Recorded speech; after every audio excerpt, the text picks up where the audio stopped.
Baik, bismillahirrahmanirrahim. Assalamualaikum warahmatullahi wabarakatuh.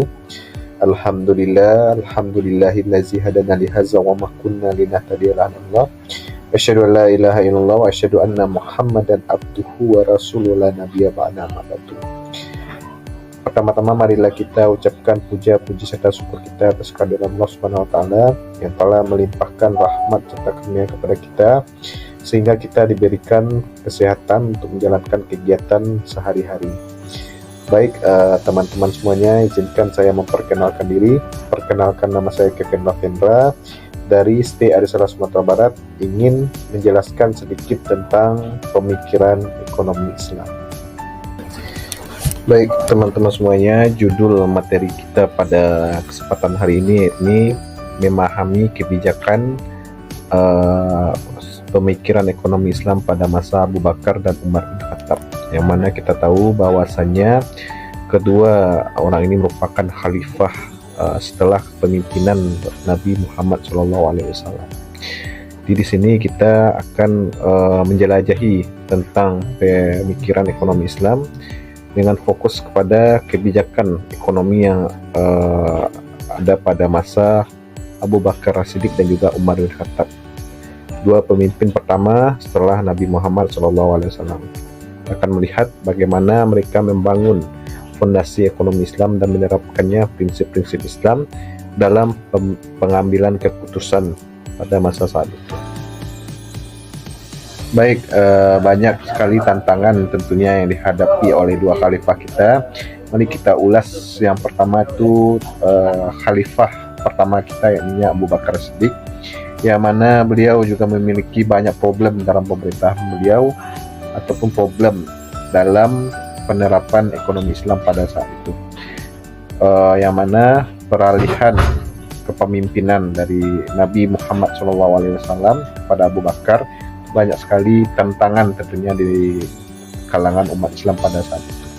Walaupun kebijakan dari Abu Bakar belum tentu semua disetujui oleh umat Islam pada saat itu, termasuk banyak sekali pemberontakan tentunya, karena banyak orang-orang munafik pada masa Abu Bakar tersebut yang tidak lagi mau untuk mengikuti prinsip-prinsip Islam karena menganggap bahwa Rasulullah SAW telah wafat, maka tidak ada lagi rasa takut terhadap kepemimpinan Islam pada saat itu.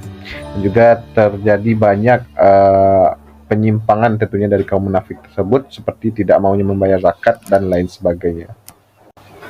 Nah, situasi pada saat itu juga sangatlah buruk karena ada juga golongan masyarakat Islam pada saat itu yang enggan membayar zakat dan juga terjadi perang riddah.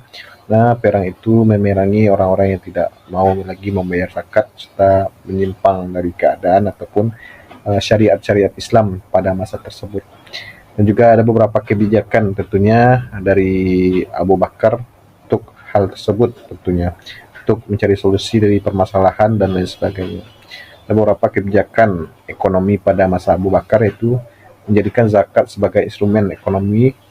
Zakat merupakan instrumen ekonomi penting dalam kebijakan Abu Bakar, yang mana zakat berfungsi untuk mendistribusikan kekayaan kepada kaum miskin dan yang membutuhkan, menciptakan keadilan sosial dan mendorong pertumbuhan ekonomi, yang mana zakat ini dijadikan sebagai pokok tentunya ataupun dasar bagi pemerintahan dari Abu Bakar sendiri untuk menyejahterakan masyarakatnya pada saat itu, sehingga terjadi stabilitas pada saat itu dari kaum yang digolongkan kepada kaum mampu ataupun kaya kepada kaum yang membutuhkan, sehingga pada masa tersebut kebijakan zakat ini yang bertujuan sebagai instrumen ekonomi itu dibilang sukses karena terjadi pemerataan tentunya, pemerataan perekonomian pada masa Abu Bakar tersebut.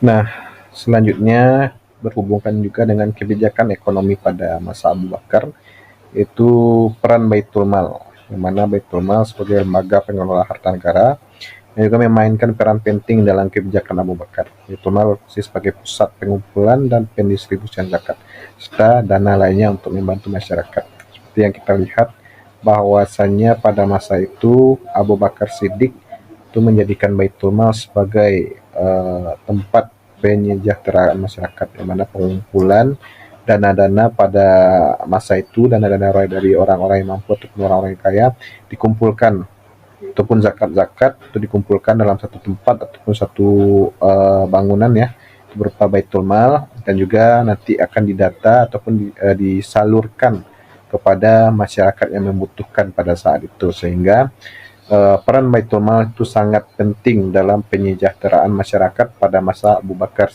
Siddiq.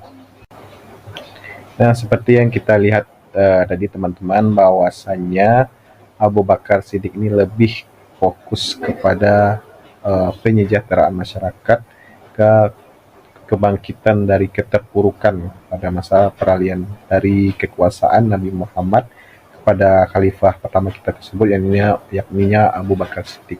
Itu terjadi beberapa problem yang sangat berat, sehingga banyak kebijakan-kebijakan harus dibentuk oleh Abu Bakar sendiri gitu. Sehingga boleh dikatakan bahwa zaman Abu Bakar ini merupakan zaman pembuatan fondasi tentunya, mulai dari kebijakan zakat tadi, Baitul Mal dan lain sebagainya. Sehingga bisa kita simpulkan dari Abu Bakar tadi bahwasannya pada masa beliau lebih fokus kepada kesejahteraan masyarakat dan juga mempertahankan syariat Islam daripada orang-orang munafik pada setelah wafatnya Nabi Muhammad SAW.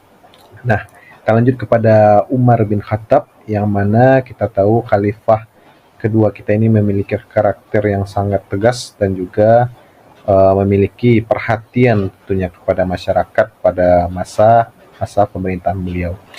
Di masa pemerintahan Umar bin Khattab ini, kita bahas sekilas lebih ke fokus kepada pengembangan dari kebijakan-kebijakan Abu Bakar tadi, seperti Baitul Mal yang semulanya hanya sebagai pendistribusian untuk bantuan masyarakat, tapi pada masa Umar bin Khattab itu lebih dikembangkan lagi seperti pembangunan dan lain sebagainya.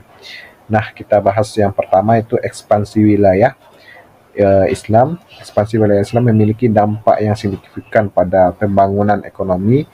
Penaklukan wilayah ini membawa sumber daya baru dan membuka peluang perdagangan. Nah, di sini ketika penaklukan wilayah, itu kita bayangkan bahwasannya wilayah Islam pada saat itu juga sangat jadi penaklukan atau ekspansi wilayah ini yang mana tambah luas dari wilayah-wilayah Islam, sehingga saking luasnya bisa menambah relasi tentunya pada pemerintahan Umar bin Khattab sendiri, sehingga perdagangan itu lebih luas dan juga pemasukan negara pada saat itu juga sangat banyak tentunya dari hal tersebut. Itu juga bisa menjadi pemasukan negara pada masa tersebut. Yang kedua itu reformasi administrasi, di mana Umar bin Khattab memperkenalkan sistem manajemen ekonomi yang terstruktur.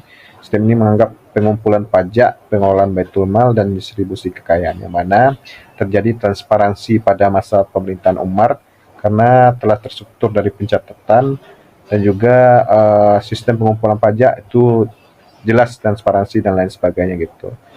Yang ketiga, pentingnya Baitul Mal mengambil peran penting dalam mengelola berbagai sumber pendapatan negara, termasuk zakat, jizyah, kharaj, dan juga yang digunakan untuk membantu masyarakat dan membangun proyek-proyek pembangunan. Nah, dari bisa kita lihat sendiri teman-teman bahwasannya Baitul Mal ini dikembangkan lagi bagaimana fungsinya dan juga alur untuk mendapatkan dananya gitu, sehingga juga bisa dikembangkan oleh Umar pada saat itu untuk membantu masyarakat juga membangun proyek-proyek pembangunan, sehingga teknologi dan pembangunan pada masa Umar mulai meningkat.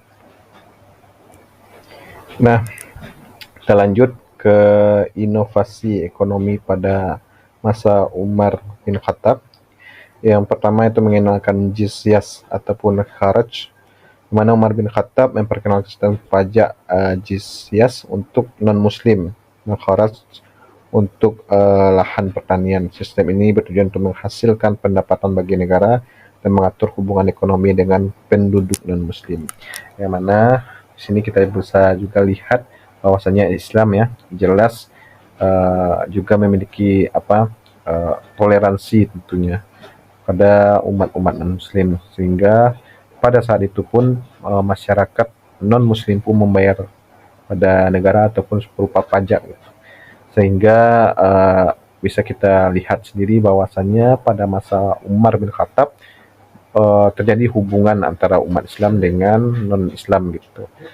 Di sumber dari jizyah tersebut juga dibangun untuk pembangunan negara pada saat itu. Selanjutnya, konsep perdagangan Umar itu menekankan pentingnya penganggaran yang terstruktur dalam pengelolaan keuangan negara. Sistem ini membantu dalam pencatatan sistem pengeluaran dan pemasukan seperti yang transparansi tadi. Ini merupakan inovasi tentunya yang diapakan dari Umar bin Khattab sendiri, itu seperti akuntansi gitu, pencatatan yang baik dan benar. Juga dampak dari kebijakan-kebijakan ekonomi Umar itu berkontribusi pada pertumbuhan dan stabilitas ekonomi negara, sistem pajak yang adil, pengelolaan uang yang terstruktur, dan juga peraturan terhadap kesejahteraan rakyat menjadi faktor kunci dalam mencapai kemakmuran, yang mana juga berfokus tentunya kepada masyarakat Islam pada saat itu, dan juga berfokus kepada kejujuran, keadilan, seperti misalnya pencatatan tadi, sehingga masyarakat percaya kepada Umar bin Khattab pada masa tersebut, masuk baik yang Islam maupun yang non-Islam.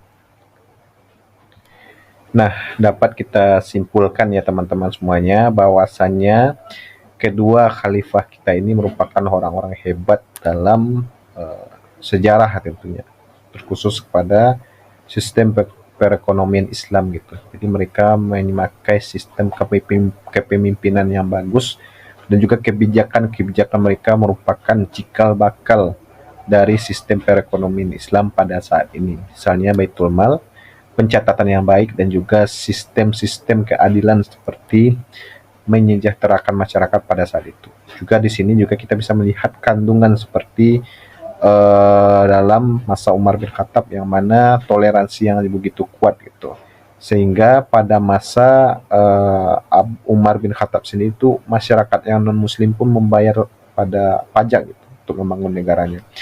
Di perbedaan dari kebijakan perekonomian pada Abu Bakar dan juga Umar tidak terlalu berbeda ataupun tidak terlalu signifikan pada perbedaan, yang mana pada masa Abu Bakar itu mereka lebih difokuskan kepada pondasi tentunya, pondasi, dan juga berfokus pada kesejahteraan masyarakat, yang mana kita lihat bahwasannya banyak peperangan pada masa Abu Bakar sendiri gitu, sehingga pada masa Abu Bakar sendiri selain juga mempertahankan syariat Islam, juga membangun pondasi-pondasi kembali tentang perekonomian Islam pada masa saat itu. Dan juga pada masa Umar bin Khattab ya, pada masa Umar bin Khattab yang mana itu terjadi banyak perkembangan seperti pencatatan dan juga penaklukan beberapa wilayah untuk menambah relasi dan juga menambah luas wilayah negara Islam pada saat itu.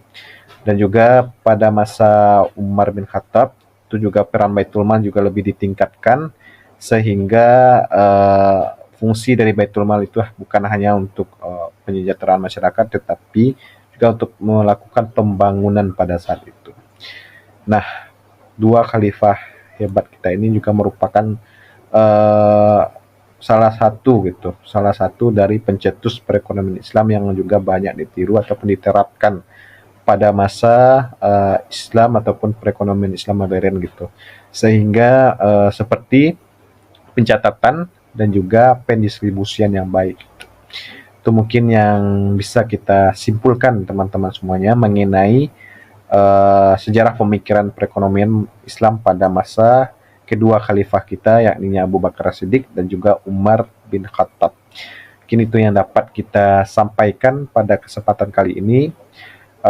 Kalau ada kesalahan mungkin itu murni dari kesalahan saya sendiri, dan jika ada kata-kata saya yang benar itu merupakan kebenaran dari Allah Subhanahu wa taala. Baik teman-teman semuanya, mungkin kalau lebih lanjutnya mungkin bisa kita diskusikan di lain waktu, dan juga bisa kita diskusikan lebih detailnya nanti kalau ada kesempatan lain. Mungkin itu dari saya selaku pemateri ataupun yang menyampaikan materi pada kesempatan kali ini. Kita tutup. Wabillahi taufik wal hidayah. Assalamualaikum warahmatullahi wabarakatuh.